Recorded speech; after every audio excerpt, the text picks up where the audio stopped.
Two boring old men coming to you from Panama.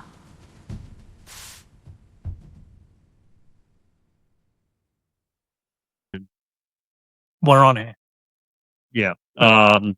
They're destroying historical artifacts and they want a blank slate because they're isms or Oh, I've seen whatever. it. You know, It's so in England now. it's so fucking sad. On one of the banknotes in England, is Winston Churchill. You know, probably our most famous prime minister. Yeah. And Yes. now they're saying we don't need him anymore. So you're getting rid of history on a banknote. Do you know what I mean? Yeah. She was a woman in Pink Floyd. Roger Waters.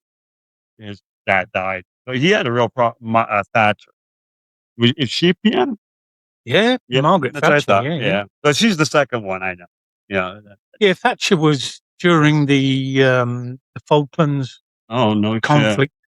So the Falkland Islands is just a fucking tiny little island off the coast of Argentina. I just think when he said, fucking little island is just a fucking... It is. It's insignificant, but the fact that the Argentinians said that it's ours, it belongs to us, Thatcher was like, it doesn't, and we are now gonna send thousands of young men over to their certain death. How big is that? Oh, it's fucking tiny. My son's been there. Yeah. Not during the conflict. He just went there, for a trip because he's interested. Yeah. In all of that. But yeah. So you had the boat, the Argentinian boat that was fucking torpedo. Hundreds, if not thousands, of lives lost on that for just a meaningless piece of land. Yeah. But you can't that decision. You can't let people take the piss either. Yeah. Do you know what I mean? That's right. Yeah. Did you see Trump the other day? So you got the Prime Minister of Japan. Yeah. That is over. I thought it was really funny, actually, what he said. Some might say it's racist. And he was asked the question, why didn't you pre-warn us about the attack on Iran? And the Japanese Prime Minister, that's a good question. Why didn't you tell us? And he said, well, you never told us about Pearl Harbor. It's a fucking great answer. It's a good comeback. It's a great answer. Yeah. And, our allegiances are different on that. It's not something we should really get into. I'm not. The thing is, if the guy gets voted in, the guy gets voted. Yeah. Right. America's fault. And, and I'm not really into protesting and stuff, but I don't think it works. I believe in blank slates and anarchy more than I believe in some of that shit. Right.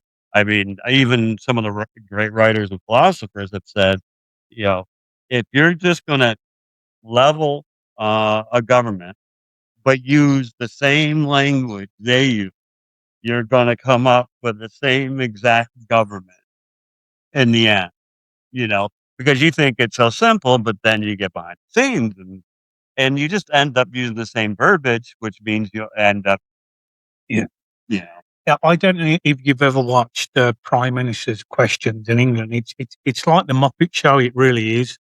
And so you've got the Prime Minister and the leader of the opposition opposite each other. Yeah. And there are various parties behind them. And, you get all the, like they're from Victorian times. Yeah. But any questions that are put, so like the Conservatives will ask the Prime Minister a question. He knows in advance what questions they're going to ask him. So anything that he gives back to you is scripted. Yeah. It's unfair. It should be, we want to nail you, so we don't want to give you time. He may not even know most of the shit that's going on. No, no. Well, there was an issue with Peter Mandelson.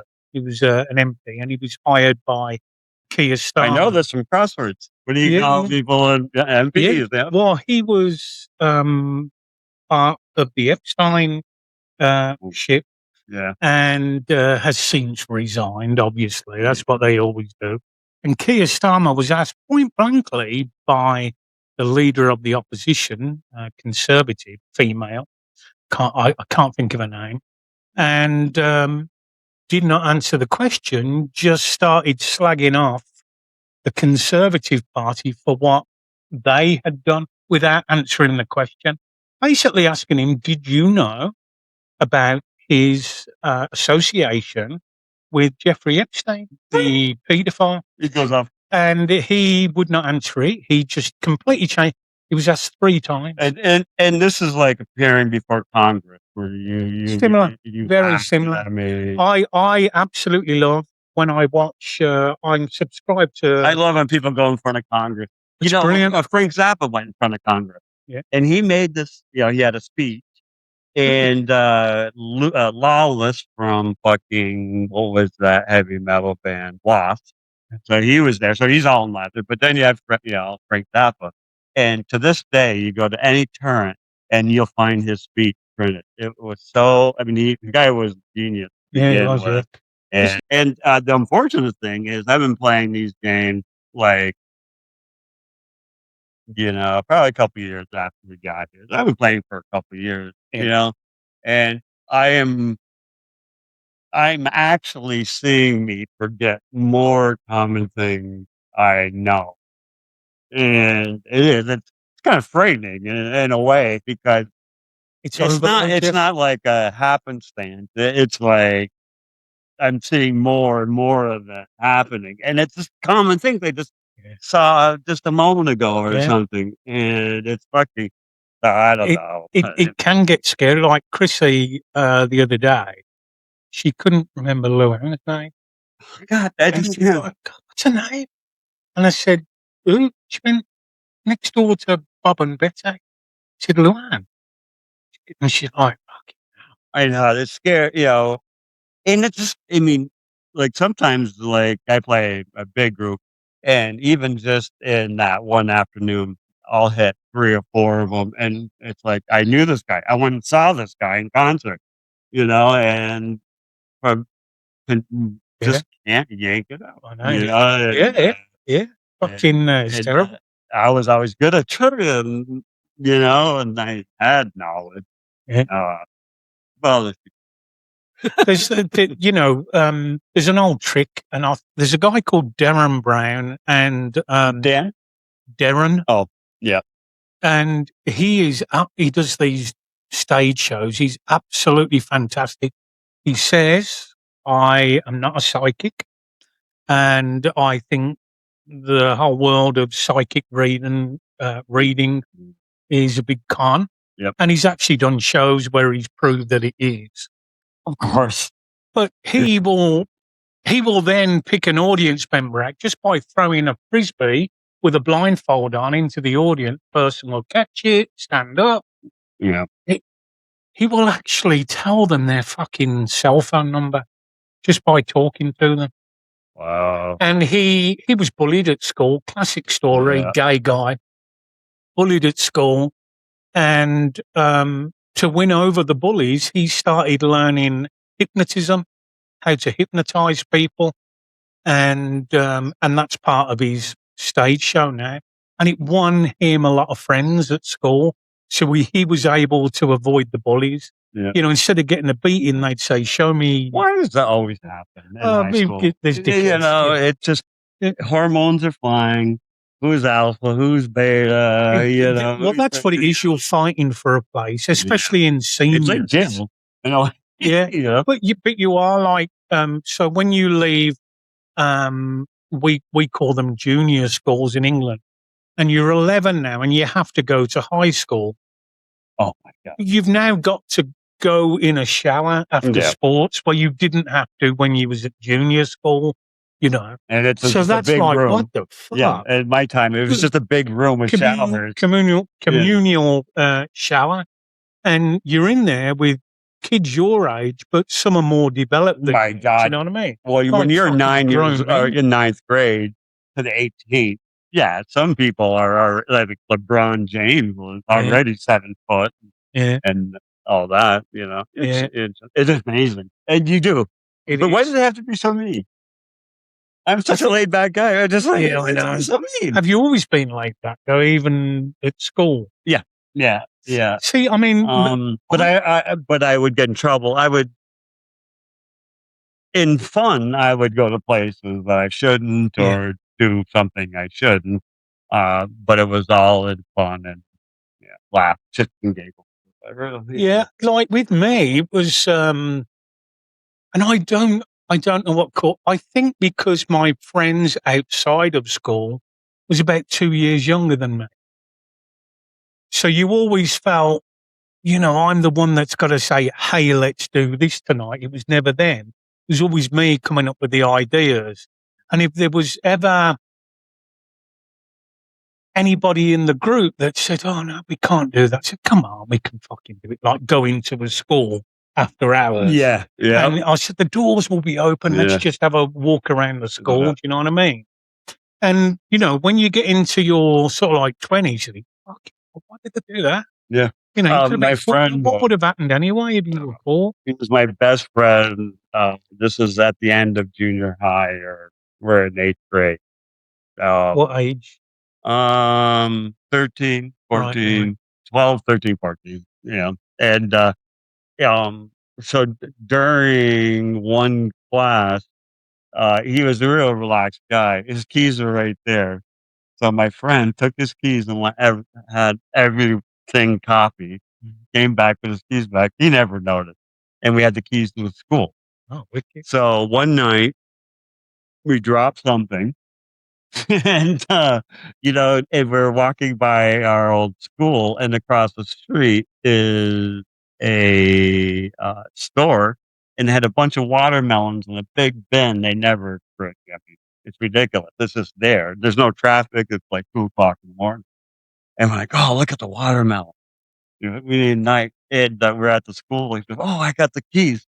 So we broke into the. We didn't break in. We just walked into the school, went to the cafeteria, got us a knife, locked up everything, and went up. And I dropped one watermelon on the road.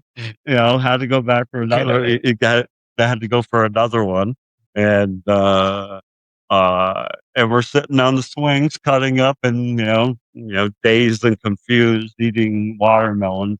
2 o'clock in the morning. If the cop went by, they not every past curfew. They just had to get home. See, any weird, like because when we were growing up, when we were kids, we're roughly the same age. I'm older than Jeff, but when we were growing up, if the police came up the street, you'd shit a brick and you'd dart off. Oh yeah. But these days, the kids actually stay there and confront the police. Well, they tape everything. Yeah, I know. Yeah. Yeah. Well, it goes both ways now because they got the body cams on, and then the kids will get the phones out. And stuff. I just saw a video today where these 2 black guys got pulled over, and they had a dash cam, whatever, and the cop had a little white baggie he threw in the back seat, and they caught him. Fuck. Yeah, no shit. In the States. Yeah, and most likely California. I was going to look it up and I got into something else, but they caught him red-handed. I was like, that's and one, it's racist. I bet you they don't do it to white people at all. Oh yeah, but without a doubt, it's like I had that scorpion sting about a month, maybe 6 weeks ago, and that was. Well, first of all, I was asleep and I felt a pain on the top of my thigh. What do you sleep with? Long pants or just shorts? So, okay. And normally I sleep outside the bed. It was a cold night. I went under the sheet and I felt it, and whatever it was, it woke me up, and I brushed it off, or went to feel where the pain is, and I got done again on my finger. And I let out this fucking big scream. Chrissy's next to me. And I'm like, what the fuck? And it felt like I'd been burnt. Somebody had stuck a red hot needle in me. And then I was like, and the fucking pain was intense. And then Chrissy pulled the sheets back, and there was a fucking scorpion in the bed. Holy fuck, man. And you see them down here all over the place. Yeah, but in the bed. No, you don't I don't really see them. I've seen a few. Yeah, but stairs a lot. But this one person, they put a big, where the grates are, where it's supposed to stop. scorpions, Yeah. and she put a sticky trap. And every morning she would wake up with scorpions on your mat. So they're there. We put them down because we didn't want to fuck another scorpion in the bed. And we've not had any scorpions since They then. live in nests. But I came out, Jeff, and I got ice cold water in the jug in the fridge, put in the freezer compartment. Yep. Put my finger in it just to stop this throbbing. And then the pain must have lasted about 10 hours. Intense. I didn't know which one, so I got ice on there. Yeah. Ice on my finger, but that was the worst. The minute I took the ice Maybe that out, was the first one. to get some more, it was just like throbbing and throbbing. On a threshold.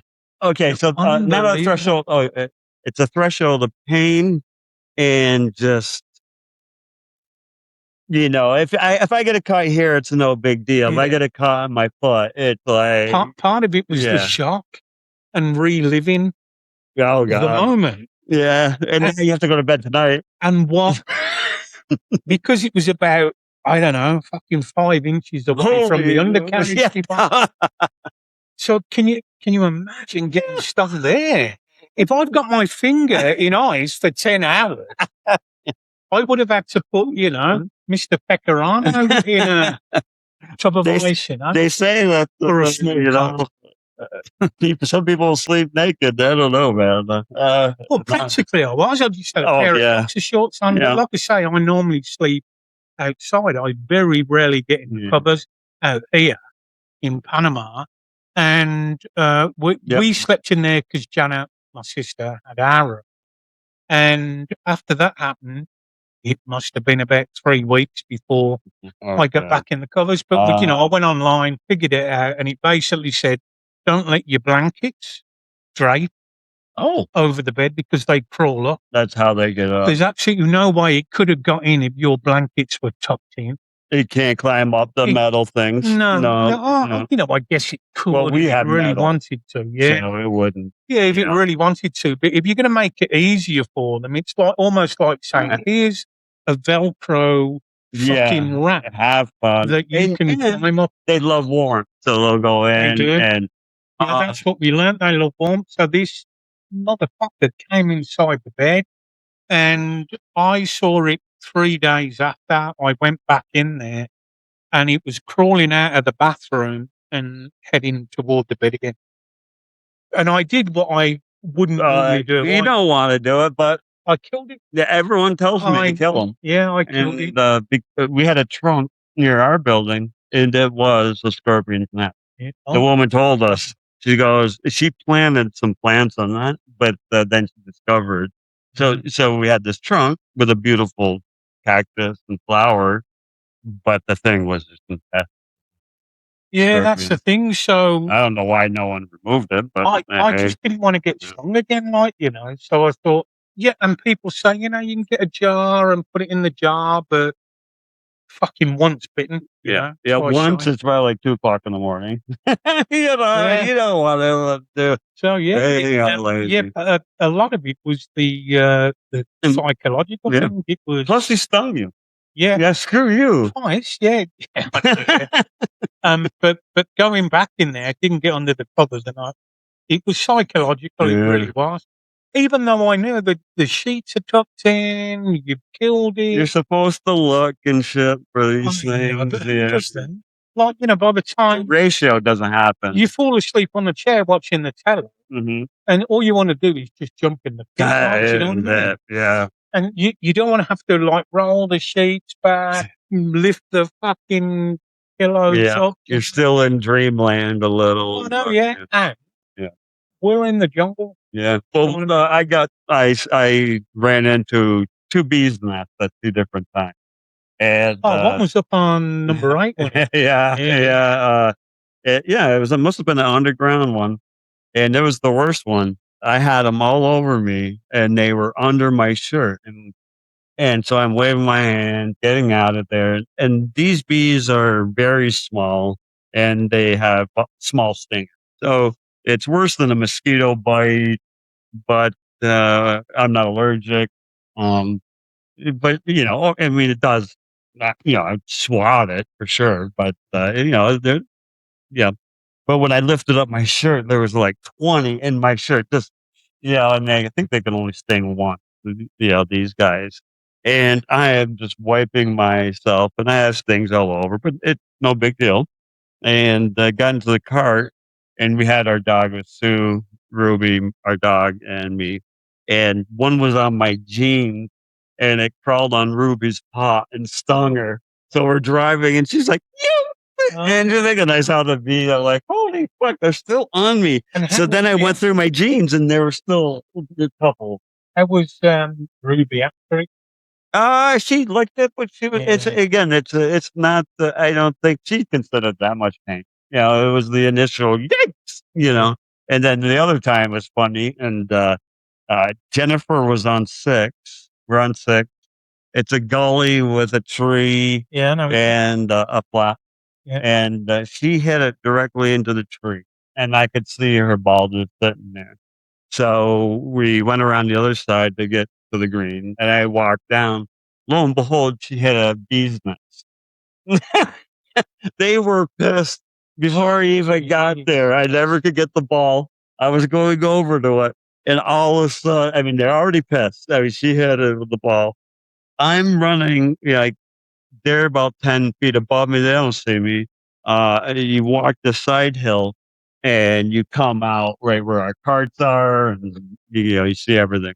And I am swatting this, and all they said they saw, they turned around, they saw me taking off my shirt, whop, and just running around crazy, and they're like, "What the fuck wrong with Jeff?" It is weird, getting back to our childhood. We used to get a jar on our lid, and we used to see a bee on in a flower, and we'd just go up and we'd fucking catch it and trap it. That's what we used to do. Did you put holes in the top? Yeah, we always put holes in. And we always thinking that, we're humanitarians. We'd stick some grass in there and some greenery. Something that you might. And we always let them off, but it was just looking at it inside this jar. Yeah. Butterflies. Butterflies, caterpillars, we used to get there. We used to get fireflies. The ones that go. Yeah, we didn't get them in England, but I saw them in here. I saw them here. Yeah, we was up the top. Chrissy's friends, Quincy and Ciela, they got a place, way up the top there. And we went up and we stayed the night there. And she said, "Let's go for a walk." And you just walk around their garden. Occasionally. In all. Yeah, I know. Their arms. Yeah. She said, "Oh, they're called fireflies. Never seen them before. No shit. Don't get them in. One amazing thing. I went for a night drive, and they have a season, I think, where they are more around and less, probably rainy. And so I drove down to Hole 8, and then I turned around and drove the Hole 9.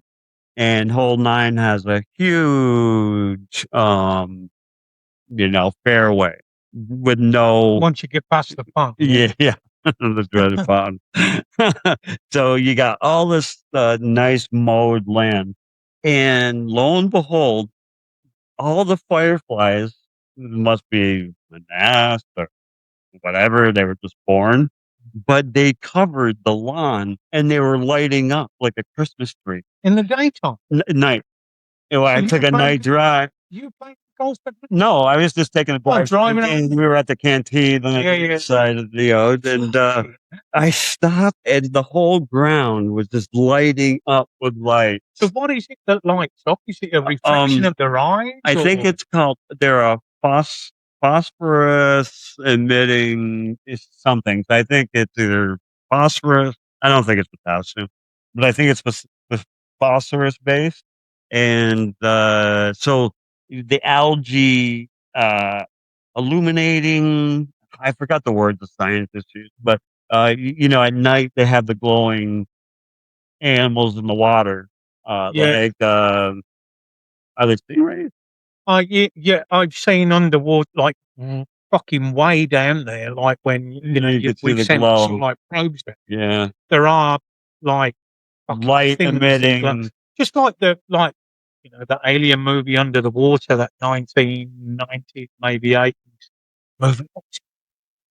Oh, say it again. It was them. There was aliens underwater, basically. Oh, and yeah, and the guy dies down and then he finds himself on the They got the liquid oxygen. Yeah, in the mask. the guy's famous. Cool? I thought the girl was cool. Oh my god! And then when at the end, when the spaceship came up with the 4 legs and they actually lift off.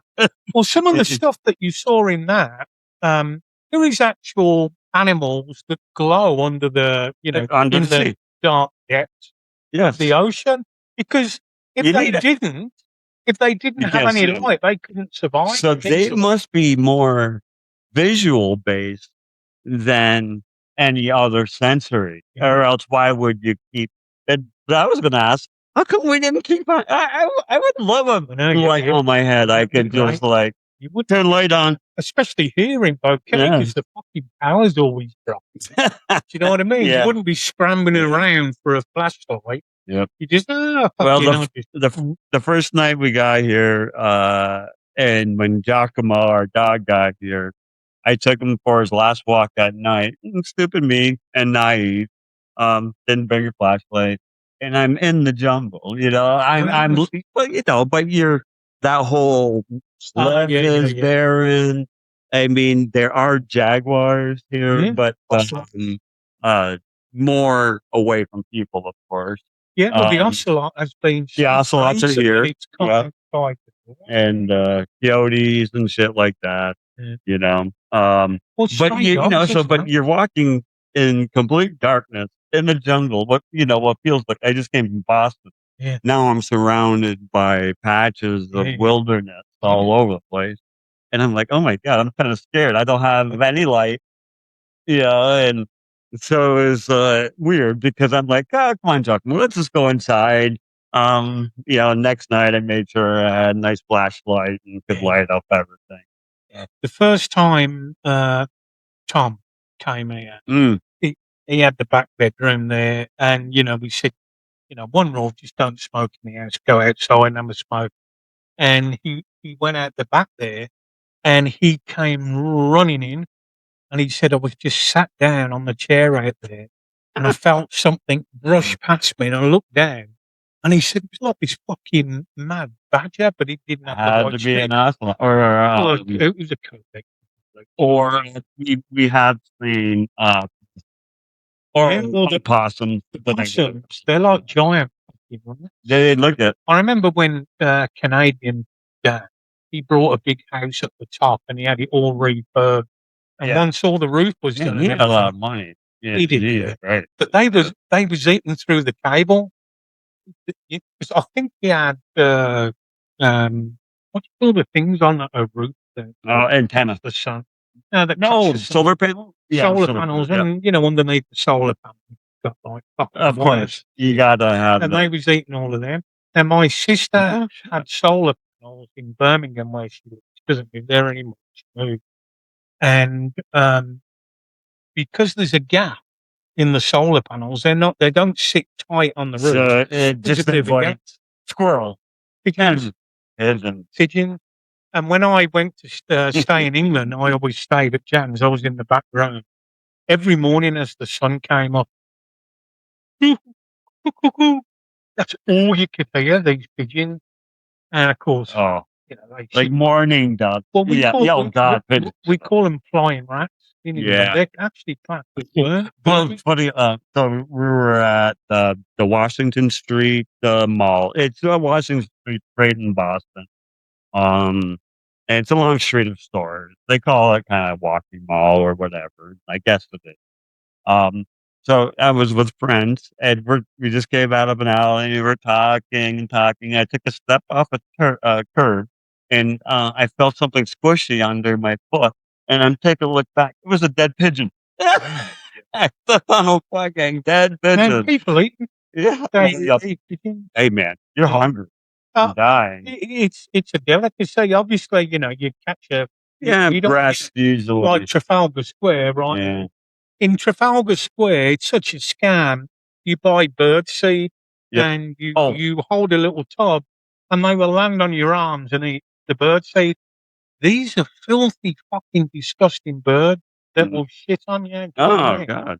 And they land in fucking fish and everything, you know. Oh God. And yeah, I don't really like pigeons. Do you know what I mean? I Mhm. love birds, and living out here, oh my God, Yeah. you see so many different coloured birds out here, like parrots, you know. And they're loud. We don't realize it.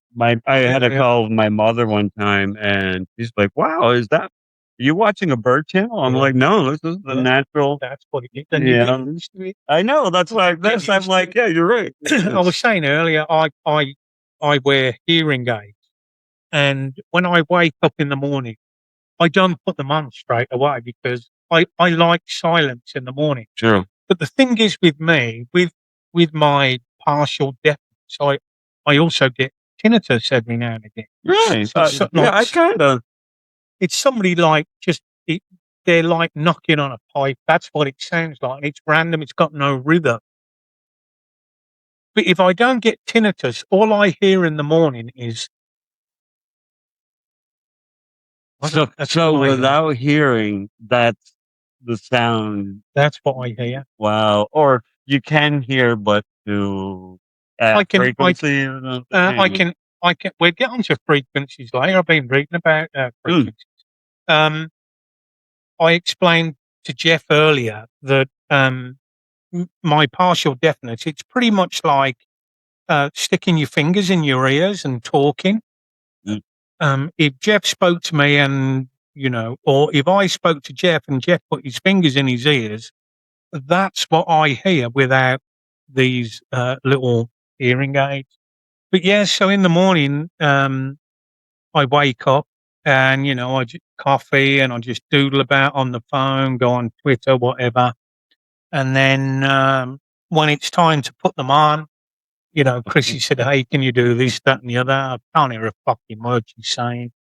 Oh, I better put them on now. Might be something important, like put the trash It was out. like today. So I went out to practice golf for just it was 12 o'clock. I was coming over to. So I said, okay, I'll go out. I wanted to test this doctor I just went and saw. And so yeah, I did hit a number of balls and ended up good. So healthy, good. Yeah, I believe well.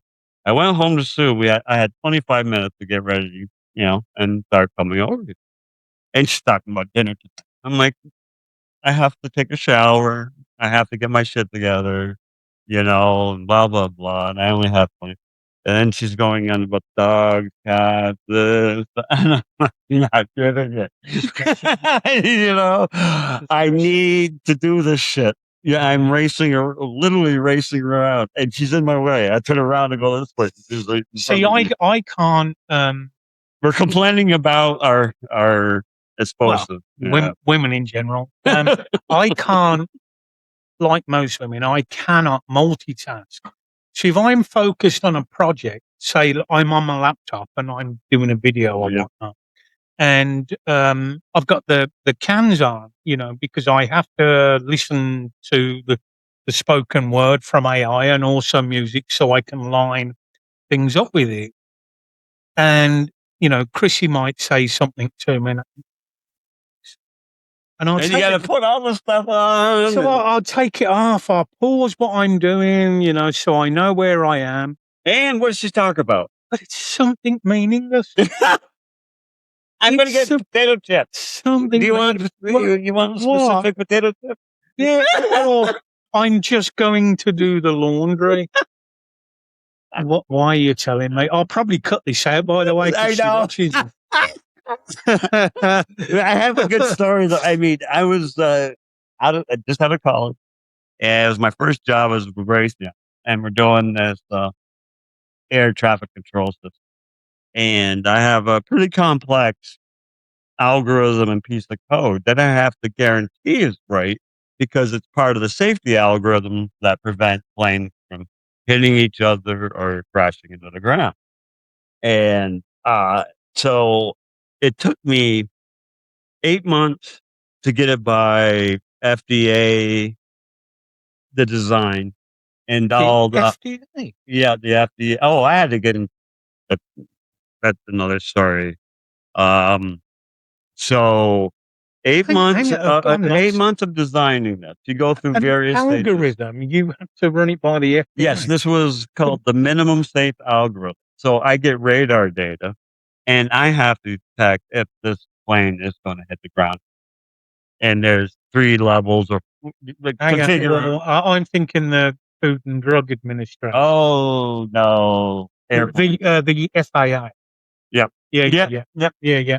So and so I'm sitting there, and so it's 8 months of design, and I had to, I went through the current code, the FAA. I went through all this radar technology book that a great library. And I just researched. I'd go to the old guys who, would love to talk about this. And I go and ask them questions, sit there for an hour and just soak up information on how they did this and crap. And so finally I get to code it. Takes me 1 month to code. That's it. 8 months design, 1 month to code. 3 months to test. And one of the tests, I had to make sure I tested every branch of the code. So I printed out the whole thing, and it went over one cubicle wall, down over the floor, up and over another cubicle. So if we're talking about like A4 paper, how many pages is that? Oh God, you're talking probably about 12 to 15 feet. So if it's 11, yeah, well, it's stretched, Yeah. and I don't And it's think just that. code. Yeah. So I pull down the beginning of the first page and start my algorithm up, and I had to build my own airport and everything and radar, which is fascinating as well. And so, okay, I did this, did it linear, I did this, then a branch start.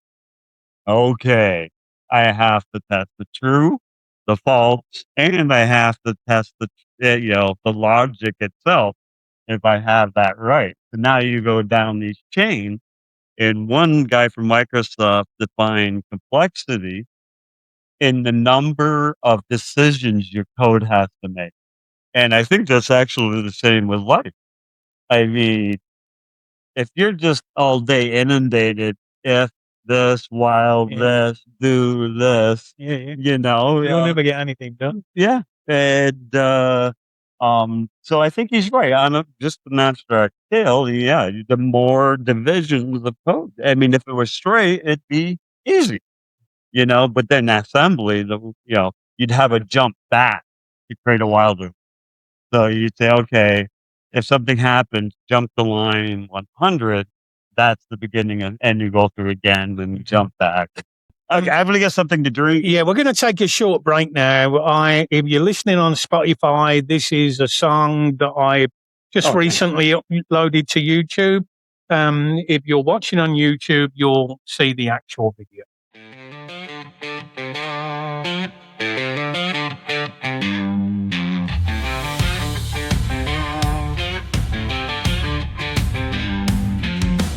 Break the seal on the amber juice, let the river run free into my glass of crystal clear and ice-filled estuary.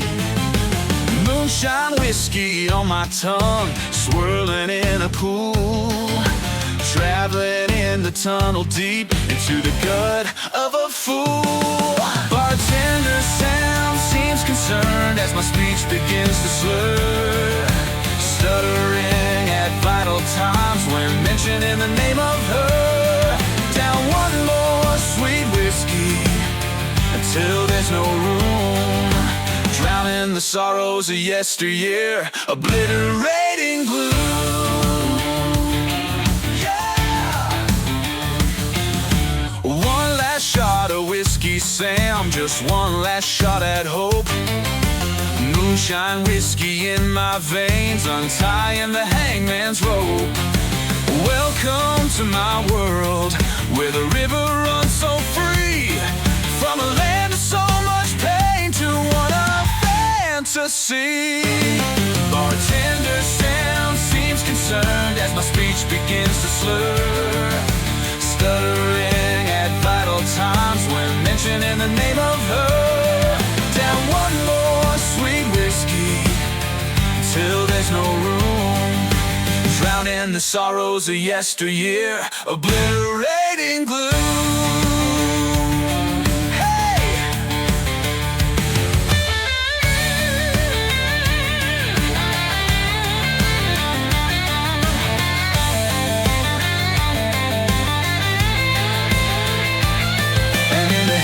I see her face like a ghost that haunts this place, but the whiskey pulls me far away, and I forget the words I meant to say. So I'll raise this glass, my only friend, as the moonshine's glow begins to bend.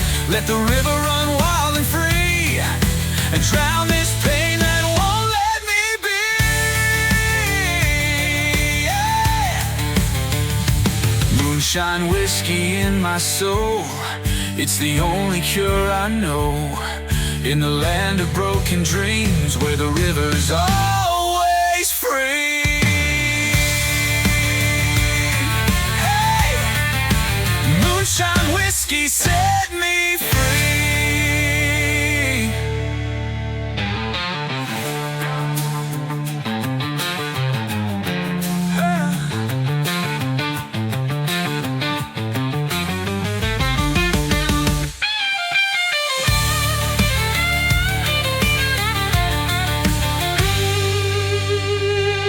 One more shot, just one more shot. Come on, Sam, just one more. I'll hit the road after. Pour yourself one too. I can do with a shoulder to lean on. Looks like you could too, Richard. Welcome to my world, where the river runs so free. From a land of so much pain to one of fantasy. Hey! Come on, Sam. Hey! Come on, Sam. Come on, Sam. Come on, Sam. Come on, Sam.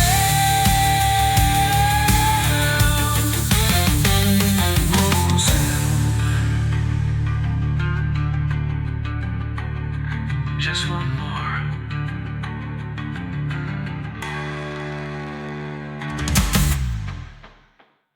So yeah, so what's been going on?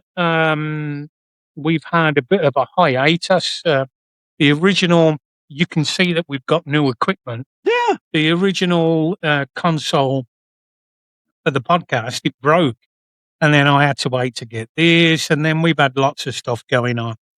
But we're going to try and do a lot of podcasts this week, so we'll have them all lined up. We was going to talk about the Varginha case in Brazil, which Jeff has watched the documentary. I've watched it a few times, and if you don't know, there's a famous case from 1996 where allegedly a craft of some sort crashed, and it was witnessed by somebody, saw it crash. He went over to this crash. It was like a tic-tac, and there was a terrible smell of ammonia as he approached it, so bad that he had to cover his mouth because the fumes was overwhelming. And later that day, there was 3 girls, and they were walking through the streets, and they'd taken a shortcut, and they saw this, which can only be described as an alien being cowering in the corner by a wall. And the story goes much deeper. Obviously, apparently this thing is captured by the military. One guy who worked for the military police. He then becomes ill. He dies, and the people that worked on his autopsy said that we have never ever. It was an open wound under his arm. We have never ever seen bacteria like that in our lives. Now, to the hospital where this being was supposed to have been taken to, you have a top doctor in Brazil that said he was in the room for, I think it was 15 minutes with this being, didn't talk. There was no telepathy, but he said the eyes were talking to him and he just felt this great, great empathy. Now, it's a fascinating documentary. It's called Moment of Contact by James Fox. There's two of them. There's the original, and then there's the one that came about a year or so after, which has got more footage in of him interviewing people. So hop onto Prime, or if you've got a dodgy Fire Stick, hop onto that. You'll get it on there. Oh my God, that's So, great. what's on that, Yeah. Jeff? I mean, you're talking to real people who either were there or knew their mother was there, and all accounts are the same. Yeah. And this guy is by no means a pushover, the director, right? James Fox, yeah. yes. I mean, He's done a number of UFO documentaries. yeah. I mean, and what the doctor said about the bacteria, I mean, he basically said it's not from this earth, you know. I've watched interviews with James Fox, the director of this. Now, he's done a number of UFO documentaries, and he was told about this Varginha case in Brazil many, many years ago. And the guy that told him, James Fox, thought this guy was insane. What are you talking about? Yeah. An alien running around a village No shit. in Brazil? You must be fucking insane. But he then met, there was a guy called Stanton Friedman. Oh, yeah. He was a physicist. I actually went to one of his seminars in England, and really, really interesting guy, and really big into the UFOs. It was Stanton Friedman that told James Fox about the Virginia case, Varginha, I should say. And the Fox said, Virginia. yeah, By accent, I've heard about it. Ain't any better. Yeah. Well, James Fox said to Stanton, but that's just folklore, isn't it? And Stanton Friedman said, no, you really It's too early for need folklore. to look into it. Yeah. Yeah. But there's a lot of things like in Mexico, in Brazil. That's the hard probably part. in Panama, you've got lots of Less believe. the cooker something, some sort of creature that roams the streets, and that's what James Fox. Yeah, and you're talking about South America that it still has cryptids or whatever they're finding. New Guinea is the best place. They say you could find multiple insects, types, brand new, and in Amazon, it could have been an alien. A lot of people would say. The ammonia smells interesting because I wish I did more, but you have your different life forms. We're carbon, you got silicon, but the ammonia one kind of rings the bell to me, and I can't. I could look at my phone, but I will. So ammonia is giving. So it could be part of the life form that they theoretically say could exist. Well, here's the thing as well. I have to look. Yeah, I could be way up. I could be wrong. With the three girls that spotted this alien being, and I think their mother, because they ran home to their mother, and the hospital. That's right. The hospital as well. They had this smell of ammonia. And didn't some people show up like that? They did. Bigger town. Well, I tell you what it was. Okay, so the guy that witnessed the UFO, first of all, the crashed one. Yeah. And this is where I'm a little bit skeptical about this because it just reminds me too much of eyewitness testimony from of Roswell. Well, what they call it in court. It's not evidence, but No, but you get enough coincidences in a row. Yeah. So the guy that witnessed, there was debris everywhere in this field. Pretty didn't much. they find beings like that? No, they did. Of Roswell, maybe, but again, it's just like hearsay. Yeah. But this guy picked up a piece of aluminium. That's right. And folded it up, and then he let it go, and it flattened out again. Right back out. And that coincides with Roswell. It does. It does exactly the same. So for me, that rings alarm bells, because has this guy read something about Roswell and thinks, I'm going to add this to the story? Do you know what I mean? Yeah. So I'd be disappointed, but it has been done before. So no, I know. But yeah, the smell of ammonia, the hospital, I'll look it up. had to be closed down for a week because they couldn't get rid of this smell.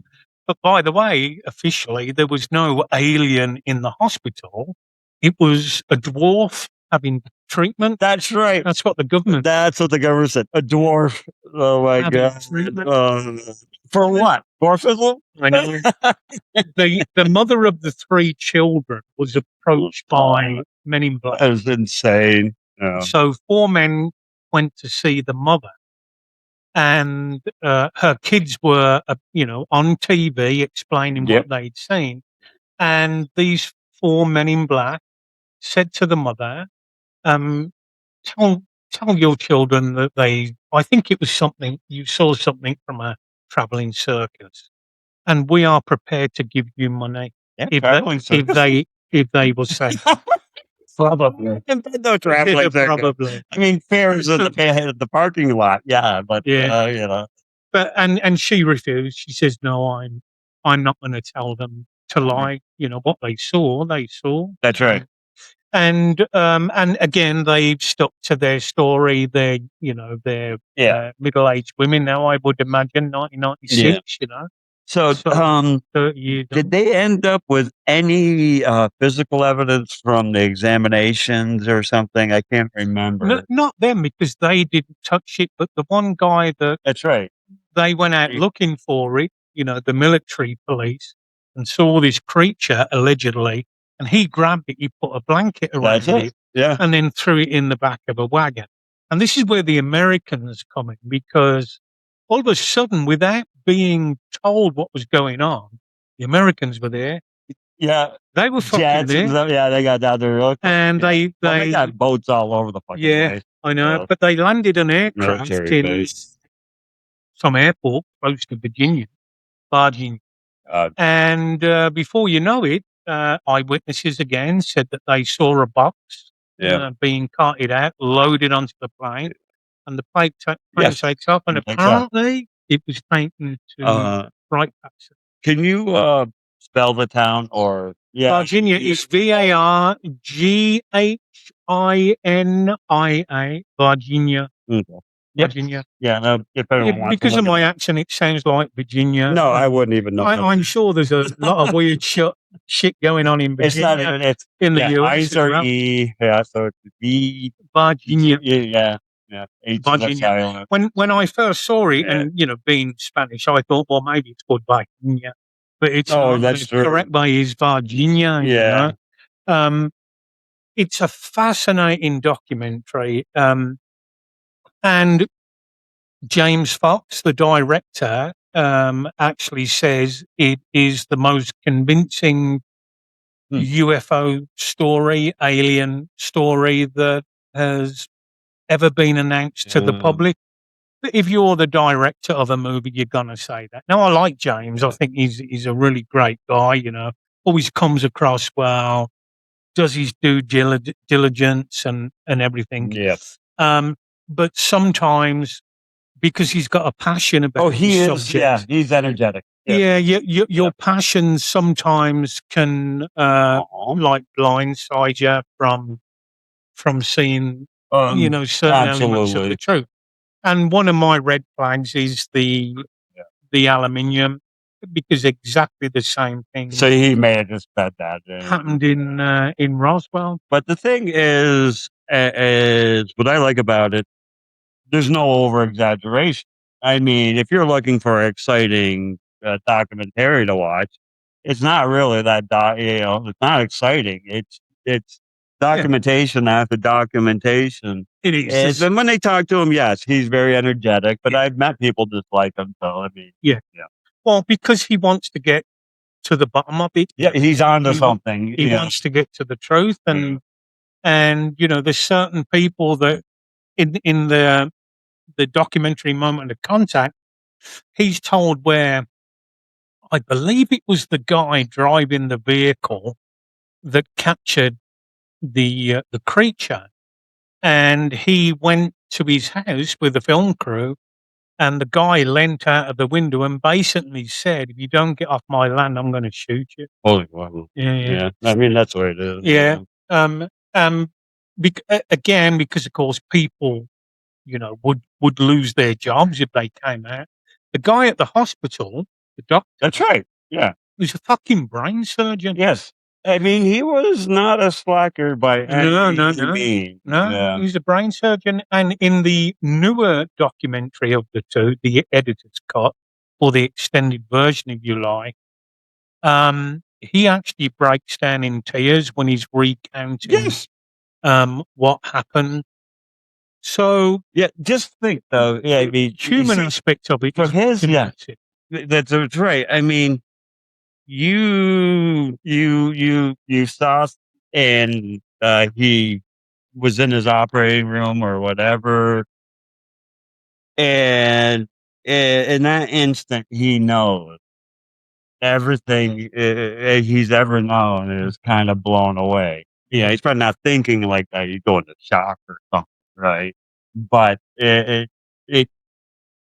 just changed their way of thinking. I mean, he lived the rest of his life probably normal, but knowing that, man, there is much more to life than what is going on. Well, right it's now. weird as well. There are some inconsistencies. So, like the three girls, the three girls said this creature had brown skin and red eyes. Yeah, Whereas red eyes got me a little bit. Whereas the guy, the brain surgeon, I believe it was, that almost had a one-on-one without talking, was Yes. was about 5 or 6 feet away from this creature, sitting in a fucking hospital bed, had grey skin and didn't have red eyes. They saw in the jungle. I can't remember what daytime it Well, was. there's a hypothesis, and that is that, like the movie E.T. So when you first Change see colours. E.T., he's got shiny skin. Yeah. When he's dying and he's down by the river and he's That's lying right. on the river like that, Yeah. his skin is like ashen. That's right. So we have insects and reptiles here will change well, colors. that's the thing. Like, based on even their- though they can probably breathe without masks and shit like that, it must do something to either their internal organs or their skin. Yeah. It's like if we went to Yeah. when we've gone to the moon, and you can't take your fucking, your astronaut fucking helmet off, or you can't be exposed to it or anything No. like that. I mean, you know what they go. I mean, we were just talking about that before. Maybe the camera's on, but I mean, a spaceship lands down in the ocean. You quarantine everything that just landed. You know, but it may be too late. Could be in the fucking water already, right? And if they brought back and that's where melting, the melting of the snow. There's viruses that have come back to life that weren't around, and man, if they get to something we've never experienced, with no Well, immunity against it's like the Jurassic Park. Yeah. I mean, the whole concept of that was the DNA within. the flaw. Yeah, and who's to say? We're messing around with so many things from the past that we could unleash. Yeah. Something potentially that could wipe us out. Yeah. Well, there was a great quote from my favorite author. He said, man does not know the end of the means he creates. Yeah. So for us, it's all about the mean. Yeah, atomic bomb. It was all about, can we actually build this? To the engineer. And it's like, yes, we did it. Now the military takes over, Yeah. and of course, but science will just keep on creating things and probably try to talk the military out. But I just read the rules of engagement of the world, and it's pretty interesting. No Yeah, but gas, no biological, all right. Yeah. Getting no back, mustard gas. getting back to what Okay. you said, like uh, the end of to the means. Yeah. So you've got a lot of people out there, and again, it's all hearsay. There's top Yeah. journalists have researched this Yeah. and say that it's true. My beef about ufologists or people that follow the subject, really, really keen on the subject, is that it's so you've got Jeremy Corbell and George Knapp, Ross Coulthart. They're the three main guys that are out there that have got What a big about the guy in the following. History Channel with the hair sticking around? Oh well, yeah, in the sin.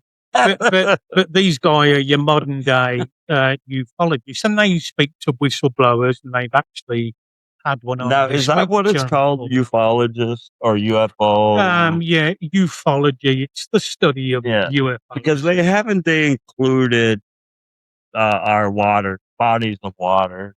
They're in USOs. So it could be from space, could be. Yeah, it's unidentified submerged objects. Oh, okay. USOs. There you go. Yeah. UFOs. It's not. They don't call them by UFOs anymore. They call them UAPs, unidentified aerial phenomena. Yeah. But They probably took $10 million in Congress to actually change that. well, yeah, possibly, which is why, like, drug companies will never call it addiction. They call it discontinuation. Because one's got a negative. One's got a negative. If you ever been through discontinuation, it's not comfortable. No, it's not. Yeah. So what gets me about the whole subject is there's a lot of bickering as well on Twitter. Everybody wants to be the top dog, and of course, I'm not going to get involved in that because for 20 odd years, I had hassle from the drug company and the field of psychiatry because of my opinions. He had a Bob. A Fidderman blog. Yes. Yeah, Fidderman blog. A fake one. Yeah, and a guy could be called Bob Fiddleman. I used to. Oh yeah, I had. The guy that did that was fucking lunatic. I had a doppelganger blog, and people would land on it thinking it was me that wrote it. And it was all nasty things about kids that had died, and I interviewed their parents, and he would write from the point of view that it was me that was writing. But anyway, so I had a blog for about 20 years. I went up against drug companies, GSK, Pfizer, and even the regulators in England, the MHRA. So the reason I don't want to get involved in UFO Twitter is because of that, because I know how fucking petty it can be, and how it's so easy to But if you get the government side or some department of government, they'll do shit like that, right? You drown out noise, right? You got truth and then add more information, right? When you're over the target, if you're on the bullseye, In fact, the whistleblower that was on it's called Weaponized, the podcast with Jeremy Corbell and George Knapp. George Knapp, he's old school. He worked out of Vegas. He's the one that broke the Bob Lazar story. Okay. And so that was the late 80s. Yeah. Maybe 88, 89. Could have been earlier. So he broke that. He's actually got a movie coming out now, Bob Lazar, documentary about him. But what annoys me more than anything is it's almost become a religion because there's never any proof. It's always an inside source. So we'll name the source. Well, I can't because I don't want to jeopardize his career. which is a fair enough or answer. I have an NDA. Yeah. Signed an NDA. Yeah, I can't talk about it. So it's a fair enough answer, but it's also a great cop out. That's it. You know, you can say, I can say, I was in a bar one night, Shania Twain walked in, and It's his fantasy. it is. It used to be anyway. Yeah, I know. And- It changes. Until I met my darling Chrissy. Shania Twain walked in, and, you know, we had a mad, passionate kiss, and she said she thought I was hot, blah, blah, blah. And I could produce a photograph that was blurred and say, here's the evidence. Yeah. So most UFO photos are taken with a fucking potato. Yes. They're just so here's the bad. funny thing. A guy brought out, and he showed so many like important cam moments where there was something was out, and the resolution is shit. And then he just shows the modern phone. He's like, "My God!" He goes, "Make the cams actually. We can't read license plates. We can't see the faces. You know." And, I think the ridiculous. minute I saw an object here. Well, I saw a light in the sky here, and I was stood there, Jeff, taken Ripley out. Right over there? Shed the shit. It was right there. Yeah, and it went your way, but really, really slowly. Now, in hindsight, it was probably a drone, but this motherfucking thing was in the air for at least an hour and a half. Now, I don't know any commercial drones that will last that long up there, you know, an hour and a half. Oh, no. And this was 12 at night, you know, early hours of the morning. Yeah. And I thought, wow, you know, and I just watched it. Didn't shoot off, didn't do anything, no instantaneous acceleration. We do have a volcano here. We do, but what was really strange, if you don't know, in Boquete, you rarely get planes flying over in Boquete, you know. No, and nothing. even if you do, you can get your app out, like, you know, a flight tracker app out. If it's and it won't even pick them up, because I've done that in the past. I saw, you know, green and red lights flashing like your standard aircraft. Yeah. And I've pulled an app out, and there's fuck all flying over me. Yeah. So maybe they're just not picked up, because it's kind of a little insignificant place, like, you know. But this thing was low. I was telling you about I went to the pharmacy, and the guy I talked to at the pharmacy. Yeah. So this is in downtown. You have Main Street. This is only one street over. And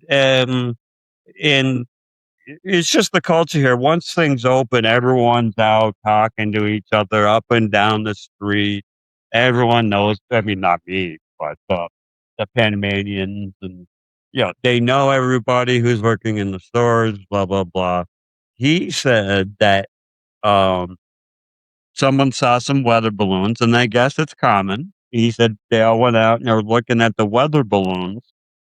And all of a sudden, he saw something that he pointed out to the others, that it was a dot smaller than the air balloon, but, close and far, whatever. But he said, the air balloons are high up in the atmosphere here. We're high up. How did they know there was air balloons? I guess was it advertised? I believe they probably see them once in a while. I've never seen. Maybe ask Panamanian who live here. Yeah. They might know. Maybe there was a special launch that day. We have the volcano, and it's dormant. And dormant, which was shocking to me, means it's not dead. Sleeping. It's going to erupt again within 500. And the last one recorded, I looked it up, was 1300 or something like that. The Spaniards, no, that it has to be after 1400. But it was very early. It surprised me. So he said, people came out of the stores. People were on the streets or out of their stores. They're looking up, and this little pinpoint flew across. I mean, So you got the atmosphere, and if something is just floating in the atmosphere, it's the speed of the winds and stuff like that. This thing zoomed across a massive space so fast, did a zigzag, and then just took off and disappeared. And everyone on the street, I talked to multiple people. I asked the girl who was the pharmacist, cashier. She's like, "Yeah, I saw Is it." that on the corner? Near the Okay, so no, Gomez's office. Oh, right. Yeah, Right. so you go by that pharmacy and go Yeah. down the next street. So they must have been looking that way Yeah. when you're on the street. But he said it was a free, and this guy's really smart. He's doing so many stuff with AB. He's always has like an Arduino or something with keyboards. He's always programming shit, and he's using a lot of AI.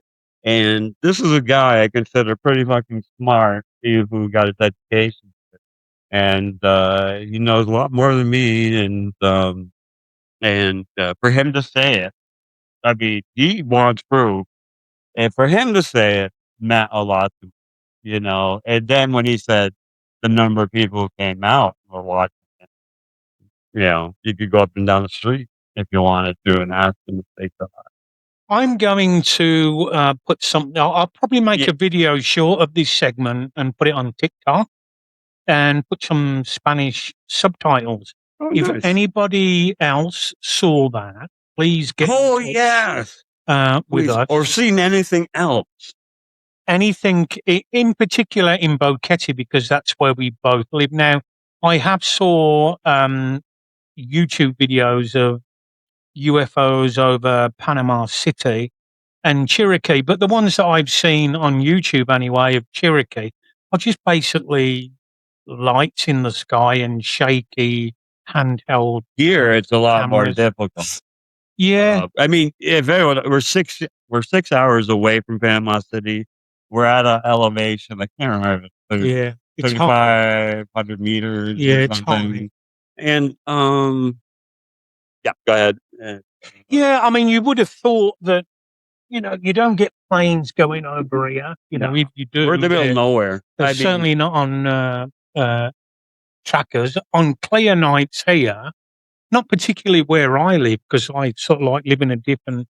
We've got a lot of lights outside, and of valley. course, when you got lights outside and you look up at the night sky, especially when you wear spectacles, you know, you get reflection.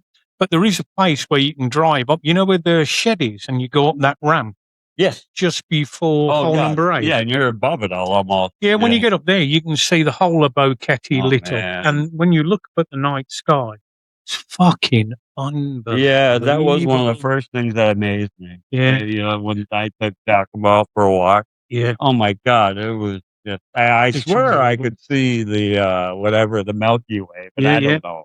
Oh, You know, it could have been a cloud. Well, I yeah, know. could have been. I've gone up there. I went up there with Tom, and I had like a star map.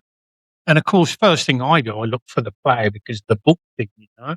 Oh, And okay, yep. the plough was actually over that I side know, yeah. and behind the hill. Ah, So, you know, like you're on your balcony Interesting. and you look up at the big houses on the opposite That's side it. on the hill. Yep. Well, because of the time of the night, you know, when we went, Yeah. the plough was actually behind Yeah. those Was it houses. tilted differently? I couldn't see it. It was actually behind there, so I couldn't see it. I got it on the app and I'm like, oh, it's over there and it's showing on the map. But of course, the star map can't see the hill No. and the fucking houses. It's funny. I mean, I had a manual star map. Sue and I were driving across the country for a month, going wherever we wanted. And we're in Arizona in the middle of the desert. And I mean, the amount of stuff it just felt you were living in a dome. From one horizon in 360 was just a round dome filled with light. I pulled out my starlight. I'm trying to find, and I'm like, fuck this. I couldn't find anything because there was just so many. It's needle in a haystack. It really is. There's a place in England where my sister now lives called the Isle of Wight. It's a little island off the south coast of England, and depending on where you are on that island, there's not many lights, and you get a fantastic view of the night sky. And I was there many years ago with my then wife and kids, and we were told there was a meteor shower that night. So, of course, you know, your eyes are up there, you're looking. And on that night, I saw two things in the sky that I can't explain. By the way, I've seen many things over the years, and these two aren't the best. I'll tell you I think I mentioned the best in a previous podcast. But anyway, in the Isle of Wight, and we saw a glowing white light drifting across the sky. Cool. Now, I'm talking about the 90s, early 90s. And Oh my God. as it got closer and closer, it grew inside and it almost imploded. It just went in on itself and vanished. That was number one. The same night we're looking up to the meteors, I see a triangle formation without the back. You know how birds fly? Yeah. That kind of triangle formation of stars fucking moving across the sky. Now, back then, to me, what the fuck was that? I now know if you can see what you believe to be stars moving in formation is actually birds. No shit. Yeah. Because of the night sky, and depending on what part of the sky they're in, the moon will reflect off them. Yeah. The moon, and of course, birds will fly at night, you know. So that Love to could have learn been new things. that. Could have been, but the actual pulsar thing, that was Something fucking you weird. Hey, we're gonna take a break and we'll come back, or we might chop this show and make it into two shows. But we're gonna get there's a lot more shows coming up. So for now, it's good night from me and Good night from Jeff.